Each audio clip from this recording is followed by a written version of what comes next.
Pong magandang balita mula sa Meralco. Meron po silang bawas sa ating pong bayarin. Para may paliwanag kasama natin si Ma'am Claire Feliciano, Public Relations Head ng Meralco. Ma'am Claire, si Radyo Manludes, good afternoon. Hi, Ma'am Lourdes, at magandang hapon po sa lahat po ng nakasubaybay sa atin ngayong araw. Ma'am Claire, pakilinaw lang po, no? At least galing po sa inyo. Magkano po yung aming makikitang bawas sa bill namin sa kuryente at epektibo kailan po? So, tama kayo, ma'am, no? Nag-anunsyo po kami this week na magkakaroon tayo ng bawas na 4.28 centavos po, no? 4.28 centavos kada kilowatt hour para po yan sa bill ng ating mga customers. Ngayon na po yung buwan ng Agosto. So, yung matatanggap po nilang bill ay nakafactor in na itong bawas singil na ito. So, for a typical customer na merong karaniwang konsumo na 200 kilowatt hours, katumbas yan na may mababawas na 9 pesos sa kanilang kabuuang bill. And syempre, habang tumataas yung konsumo din po ninyo, tumataas din po yung kaukulang bawas singil na makikita po dun sa inyong rate. Sa inyong bill. Okay. Kailan po yan namin makikita, ma'am, sa aming bill? Opo, ngayong buwan na po yan ng Agosto, ma'am. So yung bill po na matatanggap nyo po ngayong buwan, makikita na po ninyo itong lower rates na ipapatupad ng Meralco. Okay, ngayong buwan, yung darating na bill sa amin, doon na yung bawas nun. Bill, August bill. Yes, ma'am.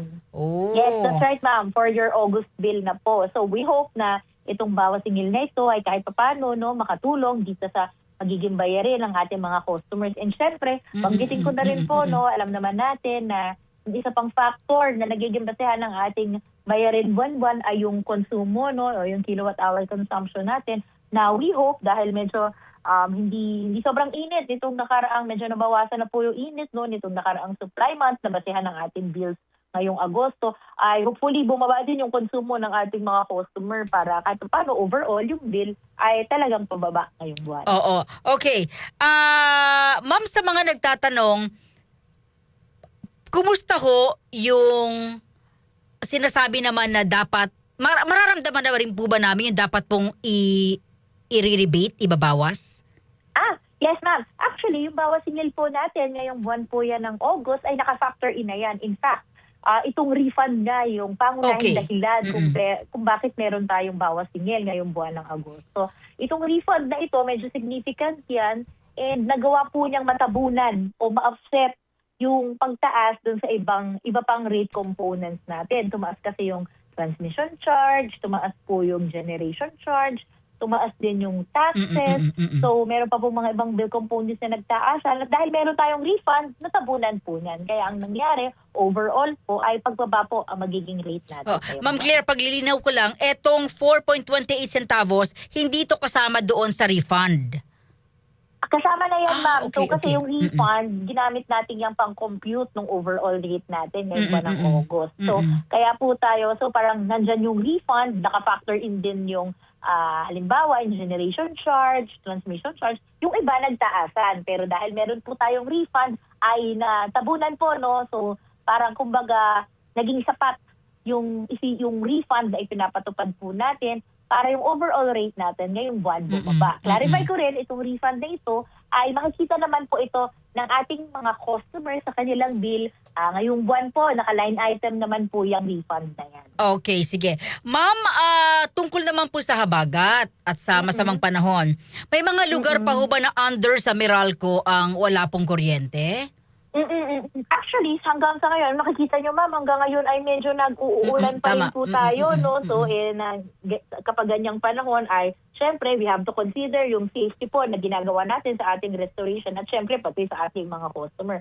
As of 2 p.m. today, kung matatandaan nyo, last Sunday, I think we reported around 98,000 customers po na nawala ng serbisyo ng kuryente all over Meralco's franchise area lamang. Again, franchise area lang Meralco. As of 2 p.m. po today, dahil sa ating tuloy-tuloy na pagre-restore ng serbisyo, bumaba na po ito to around 13,000 customers and karamihan po ay nasa Cavite. So the rest, mga ilan-ilan, meron pa tayo sa Rizal, Bulacan, Metro Manila, Laguna, Batangas at may mga 8 na lang sa Quezon. Pero tuloy-tuloy po yung ginagawa nating restoration at hindi kami titigil hanggang mabalik natin yung survey sa lahat ng apektadong customer. Currently, we're less than 1% na lang ng kabuang customer base ng Meralco. Ilan po yun, ma'am? Opo. Yung less than 1%, again, that's around 13,000 po in total. 13,000 pa rin po ang walang Opo. kuryente? Yes, nasa 13,000. But again, ma'am, emphasize ko lang, we came from a high of 98,000 last Sunday. And hindi po tumipigil yung pag-ulan. If you can see, ngayon umuulan na naman po. So, syempre, yung factor in yan, mamaya magkakaroon na naman ng problem. Pero hindi po tayo tumitigil. Again, yung mga personnel po natin on the ground, 24/7, nagbabalik ng serbisyo ng kuryente. Meron tayong mga facilities na na-damage that we had to replace, we have to fix. And then, meron din pong ilang mga areas naman na apektuhan ng pagbaha. And isa yan sa kailangan natin bantayan, yung baha, kailangan munang humupa bago natin maibalik ang serbisyo. Dahil syempre, we have to consider the safety po. Hindi lamang ng ating mga crew, kundi ng ating mga customers. Ang inyo pong time frame para po maayos ang problema ng 13,000 na kabahayan na wala pong kuryente?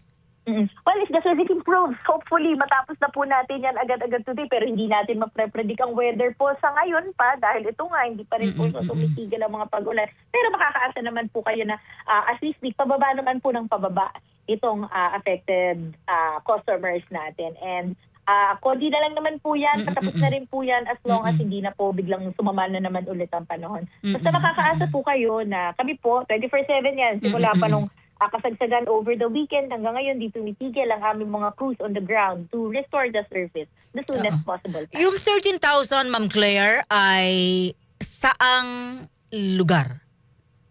Again, Iba't-iba. majority of the yes. Majority po of the 13,000, to be specific, mga nasa 9, close to 10,000 po ay nasa Cavite po. Pinakamarami ang General Trias City and Dasmariñas City. And then meron pa po tayo mga ilan-ilan sa Rizal, sa Bulacan, sa Metro Manila. Mga less than 1,000 na lang yung mga yan na. Yung Okay. iba hundreds na. Oo. Ma'am, ano po yung mensahe sa ating mga kababayan? Opo, again, nagpapasalamat po kami unang sa lahat sa mga customers, sa inyong pasensya, sa inyong mga reports. Actually, itong mga report, yung pagpinaparating po ninyo sa amin, ay malaki po yung tulong nito para ma-expedite at agad na mapuntahan ang aming mga crew, itong mga lugar na apektado at ma-check kung pwede na nating ibalik ang serbisyo, kung safe na. Patuloy pa rin ang ating paalala because again, umuulan pa rin po, hindi pa rin po tumitigil. We still have to prioritize safety, no, lalo sa paggamit ng kuryente. Paalala po namin, lalo na yung mga lumalabas sa tahanan, iwasan po natin ang paglapit sa mga nagbagsakang linya ng kuryente, mga sirang pasilidad, at huwag din po natin gamitin yung mga kagamitang dekuryente na maaaring nalubog sa baha. Marami pa to yung mga practical na safety tips, kagaya na huwag po nating hahawakan syempre yung mga appliances na basa ang ating kamay dahil maaari tayo makuryente, no? And yung mga safety measures na ito, if you practice po para sa inyong kaligtasan din po yan. Kung may mga outages pa po sa inyong area at hindi pa kayo napupuntahan, ay maaari po kayong mag-message sa aming social media channel. May sumasagot naman, Ma'am Claire?